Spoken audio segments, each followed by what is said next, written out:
Hi there, everybody. Welcome to MindSET, which is being brought to you by Body and Soul, which is a charity based here in London, and it's a charity that works with people of all ages who have experienced some trauma, and for people that are emotionally dysregulated or having difficulties regulating their emotions in these unusual times. My name is Darryl. I am a DBT therapist who's worked for a number of years in the NHS, for the private group hospitals, and in my private practice. So what MindSET is a simple way that we can share some of the approaches that we use here with other people, young people who are needing immediate ways to manage distress during these times. And we'll be running these sessions every week. There's also going to be Zoe, who's going to be doing the moderating for this. So if any questions come through or any comments, she can put them up on the screen and we can have a look. So I want to tell you a little bit about what we're going to do over the next few weeks and months, depending on how long this situation lasts. So what we're going to do is we're going to give you some psychoeducation. Some of this is going to be about the neurology of distress. This is maybe information about how body sensations influence distress. We're going to be giving you tips and techniques to help you manage. And basically all of the tips and techniques and stuff like that we're going to use have all got a very strong evidence base. And that means they've been tested out time and time again. And some of the studies for this have involved thousands and hundreds of thousands of people. What we won't be doing is using just stuff that we like. So all of this is going to have an evidence base that's going to be linked to either DBT or CBT, and in some cases some other psychological therapies. Okay, so like I was saying, we're going to use psychoeducation. We're going to run through a series of skills, if you like, that people can use. And some of these skills are going to be around distress tolerance. So these are things that you can do in the immediate. Yeah. So when you notice, so for example, if you're having a panic attack, or if you're just very highly dysregulated at any moment, that you can use these to have an impact, maybe straight away. And we would expect the impact to happen within anything from 3 to 20 minutes. So clear, noticeable differences. We're also going to use some components and techniques from mindfulness, and we're going to break mindfulness down for you into sort of kind of smaller chunks. We're going to look at what you might do when you're being mindful, how you might do it, and the various kind of mood states that people can be in. We're also going to look at what they call emotion regulation, which is about an ability to control and regulate emotions. Because at the moment, some people's emotions are moving up and down. Yeah. What we're going to try also to do is we're going to try to do some practice exercises in the session now and in subsequent sessions, things that you can do just for a few minutes. And I'm going to ask people some questions, and people can make different comments. So I hope that's all really clear. So the first thing that I'm going to talk to you about today is emotion regulation, and really what emotion regulation is. And in order to do that, I'm going to just show you something on the board here, and what this is about. So emotion regulation is an ability to control and manage emotions. Yeah, and this is going to be our starting point. So when we think about emotion regulation, the first thing I want to do is that there are different ways that people try to control their emotions when their emotions run out of control. And one way is that people can what you call under control emotions. Yeah. So someone who under controls their emotions, yeah, you can see when they're when they're distressed in some way.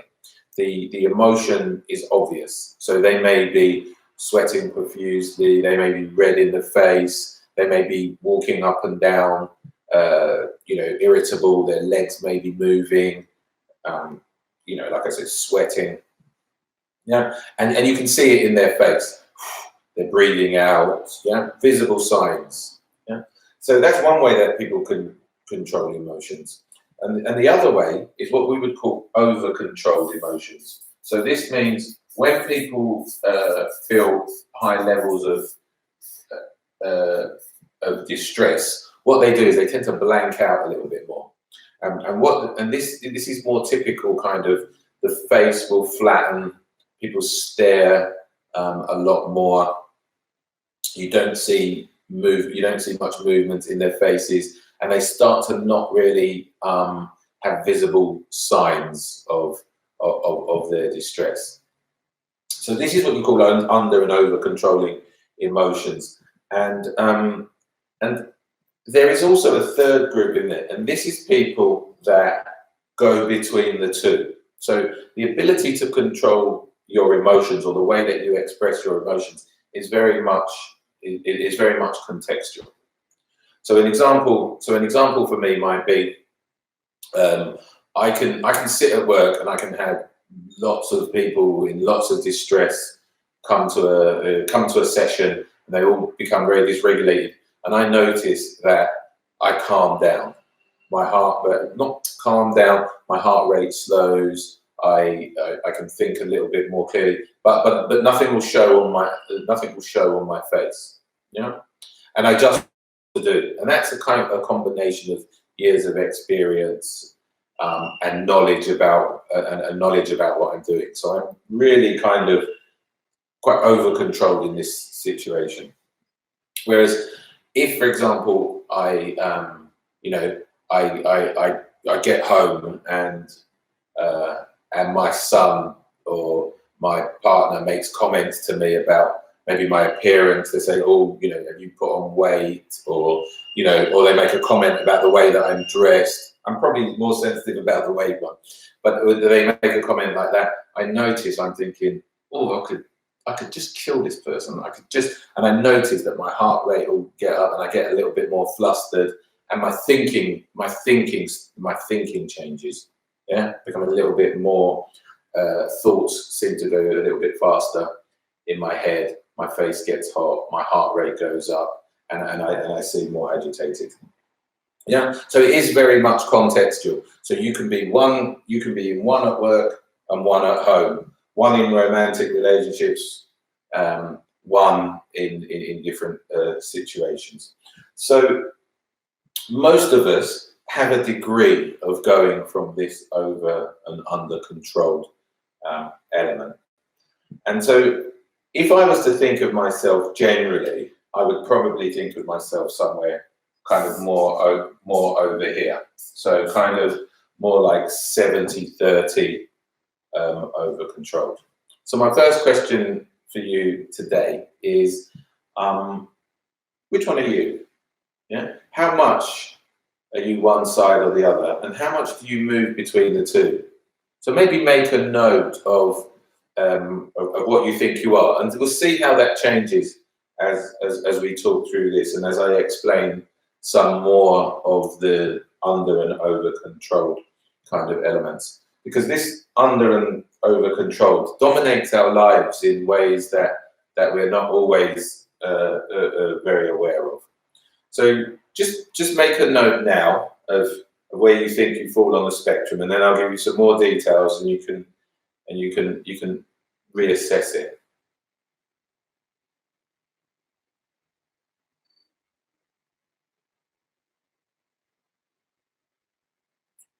Okay, so what you have, right, is a A typical kind of over-controlled person, yeah, would, if you thought about them in terms of their job, they tend to do stuff like be computer programmers, doctors, dentists, accountants, plumbers, people that feel calmer when they're doing very evidence-based, factual things. So, for example, mathematics is very precise. You either get a maths question right, or you get it wrong. People that work with systems, plumbing, putting things together. So over control people tend to focus more, tend to be more over here in their career, whereas under control people, and this is just a general guide. It will tend to be more things like artists, social workers, maybe nurses, as opposed to doctors that are over controlled. Yeah, so people more singers, songwriters. Yeah, and then of course, yeah. So that's one way that this starts to kind of have an influence on your life. But it also has an influence on your life in terms of how you present to other people. So someone who's particularly under control, when they're distressed, they just look anxious. Yeah. Whereas someone who's over controlled would look more depressed because there's little movement. They'll speak to an under control person, might speak to the GP and say, I just can't sleep. And I've got all these thoughts going in my head, and they just, and so the doctor thinks, oh, okay, this looks like anxiety. Whereas an over controlled person would be, I just can't sleep. I don't know, I just start to feel distressed. I can't sleep. And they look much different in their face. Yeah. And so there are also typical features of these under and over controls. So an over controlled person will tend to be more impulsive, and have much higher levels of external rumination. So this person, whereas the over controlled person would be much more meticulous, or when they're in that phase of being over, much more meticulous. So they're generally strategic thinking, meticulous planning, logical and sequential in their behaviors.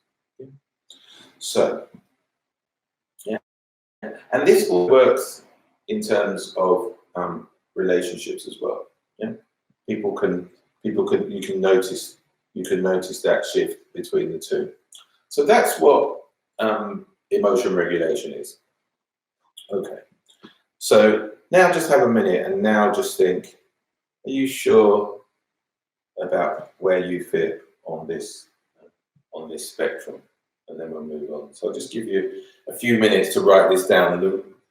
And the reason that this is important is because in terms of trying to regulate your emotions, you need to know where you are on this spectrum in terms of what skills and things that you can use to manage.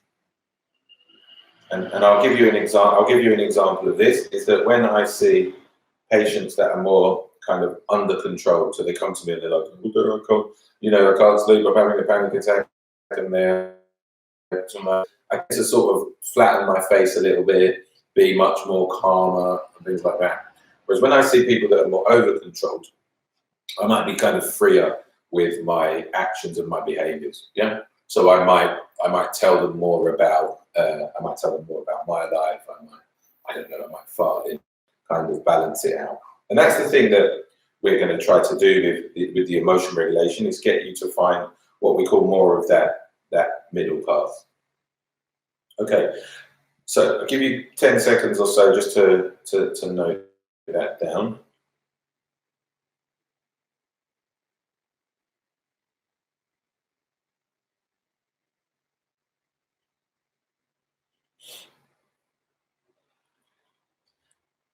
Great. So what we're going to do now is I'm going to give you an exercise to do. This is just a simple breathing exercise, right? I'm just going to do this, and what you're going to do is just going to try and get you to notice what you experienced, what you felt like before you did it, what you felt like after. Yeah. And this will give you an idea about your emotional regulation ability. Some people are going to find this very difficult. Some people will find it a little bit easier. And what we'll do as we go through this with this scientific approach is that we're going to give you lots of different skills. And with those different skills, the trick is for you is to work out which ones work for you, which means that you're going to have to try. You're going to have to try all of them and find. Maybe we'll give you 200, 300, 400 of them. And so your task is going to be to find the 5 or 6 that really work for you. So the first exercise that I'm going to give you, which we're going to do for about 3 minutes, is just a breathing exercise. So you'll do this with your feet flat on the floor, and we'll try to get you to just rest your hands in your lap, maybe a little bit like this. Yeah, and we're going to give you a breathing exercise that's got an instruction to it. And as we go through this, we're always going to have instructions around these exercises we do. And the reason that we're going to do that is because when people that are distressed or overly distressed just have time to think, it can often make the situation worse.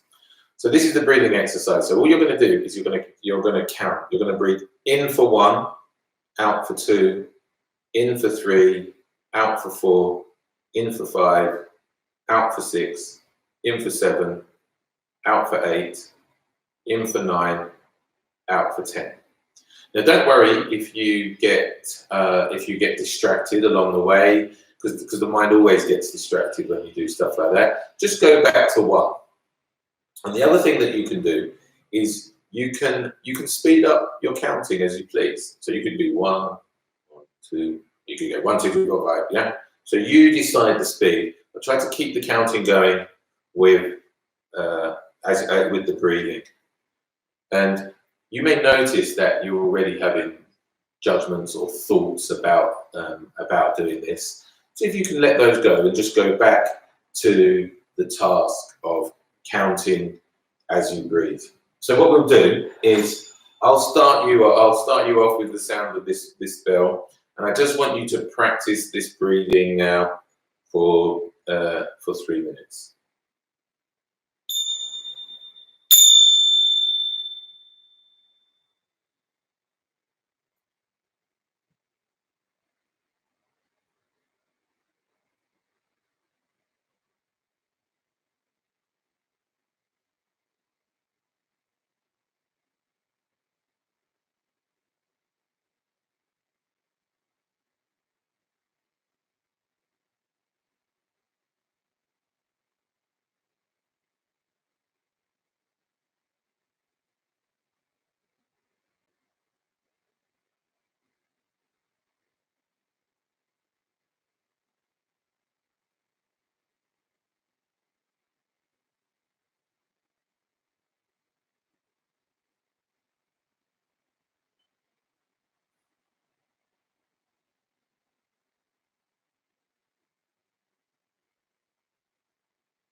Okay, so the questions that I would ask you is what did you notice while you were doing that? Did you get distracted by other thoughts? I know I did. I got distracted by never having done this before, thinking, what am I saying? Um, you may have judgments about it, or I've done breathing exercises before, what a waste of time. It's okay. Everyone has stuff like that. And the task really is just to keep practicing bringing your mind back to the task that was set. Yeah, and we may need to bring our mind back to the tasks that are set again and again and again. And this is a mindfulness technique. And this mindfulness is like having a drunken friend, a drunken best friend that you're trying to get to go home. Yeah, after a night out boozing or something like that. And what you're doing is that friend's like, oh, well, look, what's going over there? What's going on? Is that a kebab shop? And they walking towards that. And what you want to do is just say, no, come on. We're just going to go, we're just going to get you in a taxi, or we're just going to walk you home, we're just going to get you back. And then you're walking again, they're like, oh, is that a shiny thing over there? And you're like, no, come on, we're just going to get you home. So you bring your mind back with a certain gentleness and just move yourself back to the task. So, what did you notice when you did that? What judgments did you have? Can you let those, can you let those go? Okay, so as we go through that, right, I'm going to talk to you now a little bit about another skill which is called just observing. So what we're doing when we're observing is we're just noticing stuff, right? So and it comes a little bit from this, yeah. So there are some people that are terrified to look inside their own minds, and what they do is they are just busy all the time, and they're just thinking externally, task after task, yeah, and they're frightened to examine what's going on in their own mind. Whereas there are other people that just can't stop doing it, and they're just diving into their own minds all the time, trying to sort out, oh my God, there's that, I messed up this, what idiot I am, what this I am, and they just are always looking for difficult things that are going on in their mind, ruminating, if you like. There's also, yeah, and then there's also, again, there's people that are doing one or the other, yeah. So there's people that can't stop going inside, and there's people that can't stop going outside. And I'm going to show you some techniques for whichever one of those you are, yeah. And again, like before, some of you will be 60-30 inside. Oh, that's not even 100. 60-40 one way or the other. So just take a moment and think about, which one are you? Are you always scrabbling around looking for the mistakes that you've made, or are you just head in the cloud, just carrying on, just doing stuff? Which one are you?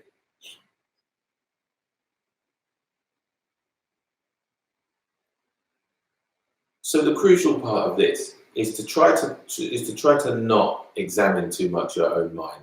Yeah. What we're doing when we are doing these observing techniques, which I'm going to show you how to do in a minute, is we are observing so that we can lengthen the gap in our brain between something happening and us having to react to it. Yeah. So often things happen and we react. Yeah, like panic attacks. Something happens, remember, we have that. But by observing, what we do is we give ourselves time so that we can make different choices. And when we're observing, what we're doing, the attitude that we use for observing, it would be like standing on the front line. It would be like standing on the front line of a war, of a battle that's about to commence, and just across the way from you, there's hundreds of people with guns and swords and spears, and they're banging them, yeah, and they're banging them, and then standing next to you is everyone that you loved or you cared about. Can you imagine the degree of attention that you would put in to looking at those people that were running towards you to attack you? That's what, and that's the kind of detail that we want to do with that. So what I'm going to do is I'm going to give you an example of another exercise now that I want you to do. And so this isn't what you would say out loud. This is just what would be going on in your head, right? So as I'm doing this, I'm looking out the window, right? So this is how I'm doing it. Okay. I'm looking out the window and I'm looking at a tree, and I'm not just looking at a tree. I'm not looking at a branch. I'm going to find one leaf, just one, not one leaf, one particular part of one leaf. And I'm going to look until I find that. And when I find that, I'm going to move my attention straight away. And I'm going to look at the building across the road. I'm going to try and find a brick, not just any old brick, but one specific brick, and find one tiny bit of that brick. And then when I find that, I'm just going to move my attention again, just at will. And I'm going to look at a roof across the thing, and I'm going to find a slate, but not one slate, one tiny little bit of one slate. And then I'm going to look out the window, and there's someone walking, and I'm going to see, not only if I can see them and pick out their nose, I'm going to see if I can find one hair on their nose, yeah? And then I'm going to look at that road sign, and I'm going to look for one letter on that road, and one tiny piece of one letter on that road sign. And then I'm going to look down, and I'm going to look at the carpet, and I'm going to see if I can find one little tiny fiber in that carpet. Yeah, and then I'm going to look at my hand, and I'm going to look at my hand and see if I can see 3 things that I've never seen before in my hand. So I'm just going to keep moving my attention around, observing. Yeah. So this exercise here that I'll get you to do in a minute, this is for the people that are inside their minds all the time, all the ruminators. Yeah, I want you to do that. I want you to do that for a few minutes and notice. So and all the other people that are just outside all the time, kind of spaced out, head in the clouds. Yeah, what you can do is you can try to move around your body and just notice internally. You know, notice, see if your stomach's churning, see what your heart's doing, see if you can feel your eyebrow on your head, see if you can feel anything in your calves. You can go from the top of your the top of your body to the bottom and just see what you noticed. The other option is, for those other ones, is you can just do the one that I just told you, the first one, looking outside. So again, you might notice that you get distracted. You might notice that you think, what's the point of all of this? But I just want you to try to do that for a couple of minutes, and I'll chime you in and out, and we'll see again what you notice with that.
Okay, so again, some of you would have found this more difficult than others.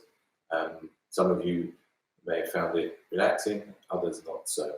But what you're doing really is that what's happening in your brain when you're doing this is that this constant direction, yeah, is giving your brain, it's kind of giving your brain a bit of a rest, yeah, because people that are very busy in their minds are generally tend to be multitasking.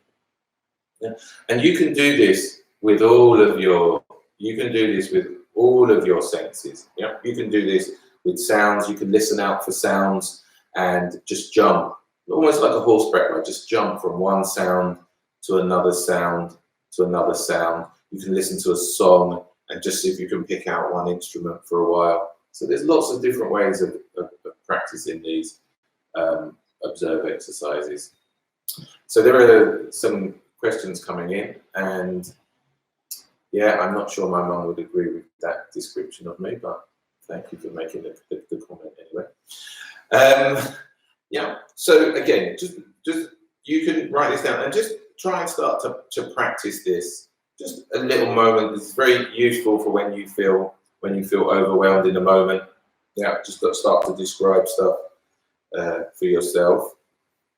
Okay, and then what we're going to do next is I'm going to give you some tasks to do between now and next week. So one of the tasks that I want you to do between now and next week is just to practice this observing and describing.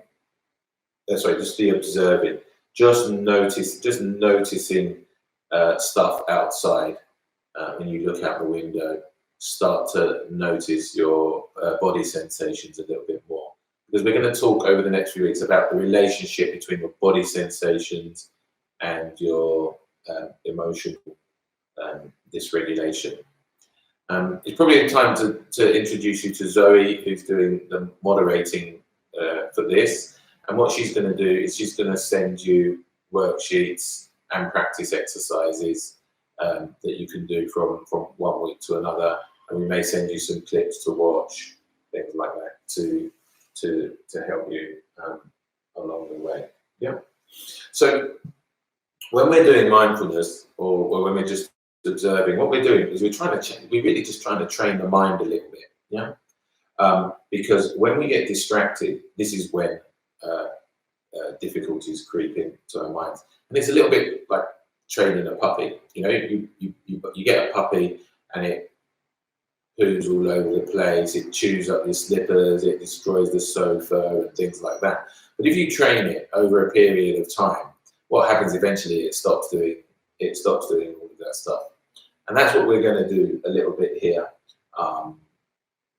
with your mind. So to summarize, observing is a little bit like stepping back and noticing stuff. Yeah. And some people get into difficult situations in their life because they're so internally focused on what's going on, diving in, that they don't really see trouble ahead of them. And one way of thinking about this is that if you were walking down the street, not that we're allowed to much at the minute, but if you were walking down the street and you were internally focused, your head is down and you're looking down. And what would happen is if in 500 meters ahead of you there was a fight going on outside a pub, which wouldn't be open,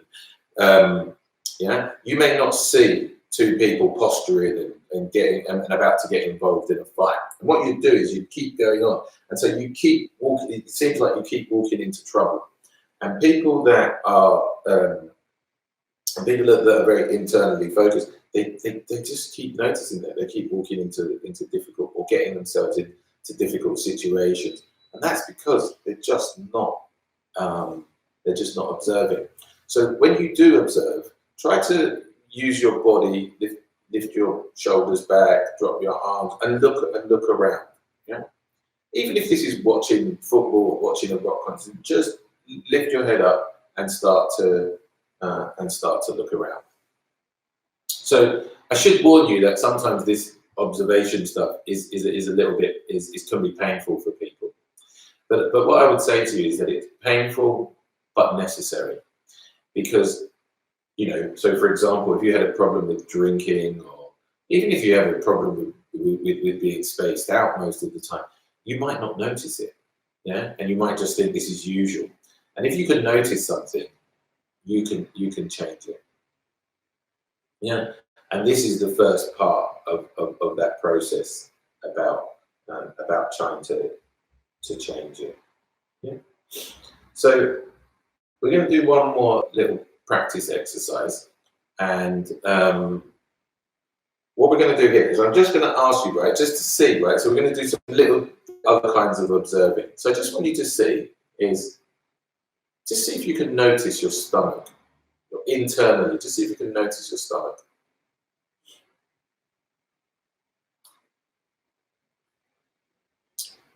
So most people can when they pay attention to it, but it's not something that you would do generally. The other one would be, maybe just rub your lip, your top lip, just rub it for about 20 seconds, yeah, just keep rubbing it, yeah, and then just stop and see if you can notice that sensation on your top lip.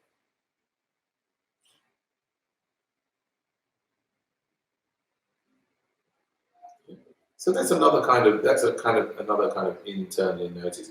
And so when we're observing, we're just sensing stuff, and that's all that we're doing. This is before we put words, before we put any words to an experience. Yeah? We're just trying to notice what's going on. Okay, so this is kind of this observing is a bit like a scan. So some people out there, right? What you'll be noticing is that, especially if you're dysregulated, right, is that you're always looking out for some kind of threat. Yeah, and particularly under control people, they tend to be very jumpy, skittish, or nervous. You know, someone walks behind them, they're like, "Ugh." Yeah. And if you're more like that, what we're going to do is we're going to start to use this scanner, yeah, or this is called a hypersensitivity. We're going to start to use this hypersensitivity instead of making us constantly afraid, suspicious, jumpy, and things like that. We're going to start to use this scanner in another way. Yeah, we're going to start to use this scanner. We could put it to good use if you like. Yeah, so we're going to use it to notice stuff around us, to start to observe and kind of help put it in a different way. So the other thing that we'll talk about just before we finish is about these observation skills, about not getting attached, or practicing not getting attached to your thoughts and feelings. So the crucial element of this is to stop trying to understand your own mind, or your or some of your behaviors and actions.